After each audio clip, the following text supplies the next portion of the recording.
Vidhammer Fantasy. Welcome back to Vidhammer. I'm Spudlow, bringing you another news update for the second week of January 2014. First up, we've got the first weekly game up for 2014. I go up against Ogres again, getting a lot of experience playing against Ogres. 4 of my last 7 matchups have been against Ogres. I'm getting sick of seeing Mournfang across the table.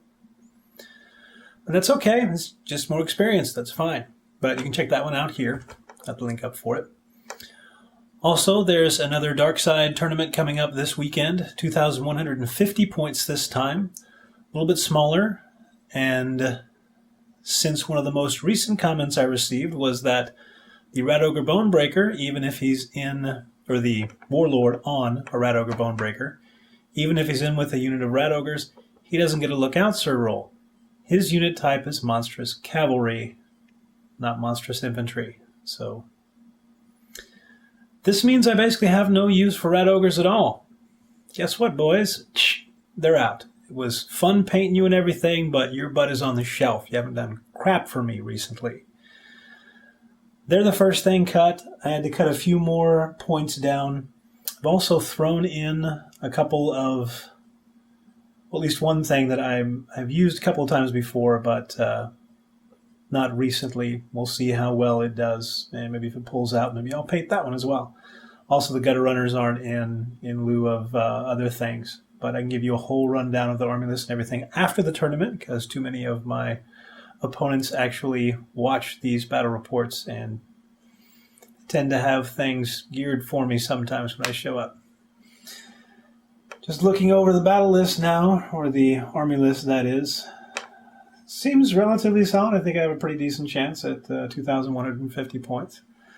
We'll see how that one goes. Painting-wise, I do want to finish off the Hell Pit as soon as I get some pins. I think I'm going to use pins to try to fasten him to the stand that he's on. Because honestly, I don't see any other way of getting that thing not to break every time I take it out. That's 3 tournaments it's been to, no, 2 tournaments it's been to, and 2 times it's been broken. And then I broke it before the weekly game as well. So 3 for 3, not too good. When I do get some pins to actually put in his feet that work without tearing it to pieces, because they're going to have to be really small pins, smaller than the ones that I actually have, is the problem. But once I do actually get some small enough size, I'll have to probably put 3 or 4 of them in there. And yeah, I'll get him stuck to the base, and I'll get him painted. Get you guys a painting video for that one, because it's definitely the next one that I want to finish. I just got to get the stuff to do it. All right. A request from one of the viewers about my opinions on the Plague Furnace and the Screaming Bell. Plague Furnace, as long as you're playing at a high enough point level so that you can throw Plague Monks in there, the Plague Furnace is going to be a very good damage-dealing element. For 150 points, it can dish out a lot of attacks. The downside is it's only going to help the combat on your turn and not your opponent's. Consider in Magic Banners possibly taking the +1 movement to help them on their charge a little bit better. You want them to charge and hit and do the impact hits and get the wrecker attack and break your opponent and have him run. So most of the time you're probably going to be wanting to be in 5-wide formation so you can take away your opponent's steadfast. Since the Plague Monks only have toughness 4, no save of any kind, you don't want them getting attacked very much. I used to take the Plague Monks around a Plague Furnace and give them the Plague Banner, because you get to re-roll your wounds and misses on that round of combat. They just don't deal out enough wounds if you're up against an elite force, which usually you're going to want if you're going to be throwing that Plague Furnace in there. Some people play their Plague Furnace and Plague Monks as just a glorified roadblock. If you're going to do that, just take slaves. I mean, just put a bunch of slaves out there and have it be a fifth of the cost. With the Plague Furnace, if you're going to use it, throw your Plague Priest on there. I wouldn't give the Plague Priest a whole lot of crazy equipment, because even though they're toughness 5, you're not going to have the ability to give them the survivability that they need, and they can't avoid challenges. They can't scamper on top like a Grey Seer does. So the Plague Priest himself is a little bit of a popcorn when he's on there, and he's going to get killed because he's worth a decent amount of points. The Plague Furnace itself isn't going to get attacked very much, and throw it out there, let it hit, do the impact hits. Hopefully it'll tear through your opponent. If it does, let it sit there. People are going to grind on it and eventually kill it. But use that time to focus on the rest of your battlefield. Or if the rest of the battlefield is off far enough away so that you don't have to worry about it for maybe a turn, try to get something up to flank whatever's hitting your Plague Furnace and help it out. Maybe you can get it out of combat, finish that combat off, and help you on your next turn. As far as the Screaming Bell goes, for 200 points, it just isn't worth it, in my opinion, for a all-comers list. It does have some great uses. It does have a decent demoralizing effect in certain situations, but it's not particularly good towards most of the armies that you're going to fight against.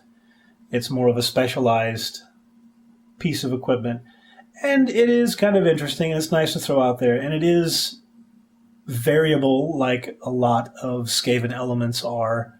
Warp Lightning Cannons, Abomination, Doomwheel with their variable range and variable attack. You never know what's going to happen. It could be great, it could be absolute crap.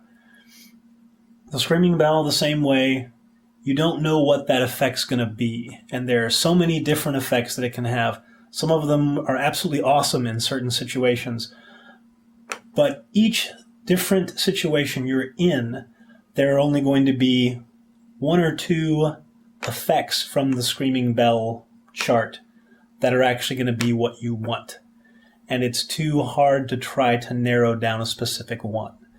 So, as random as the Skaven are, and in trying to find something consistent, if you are trying to find something consistent, I would go with something else, especially since that's 200 points you're going to have to spend in Lords. If you've got your Grey Seer sitting on one, chances are you're not going to be able to afford a decent Warlord melee fighter in there. But if you want to go the random route of never really knowing exactly how things are going to turn out, and maybe it's going to be absolutely awesome, and maybe it's going to be completely and totally crazy.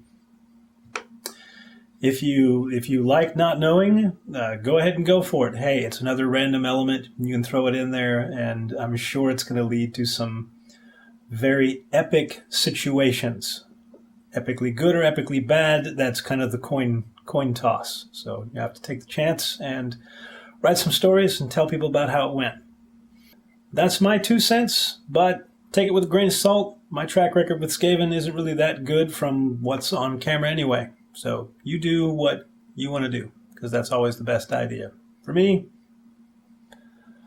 I think I've got enough crazy crud going on in my list as it is. Adding one more, I can do without that one. That's just me.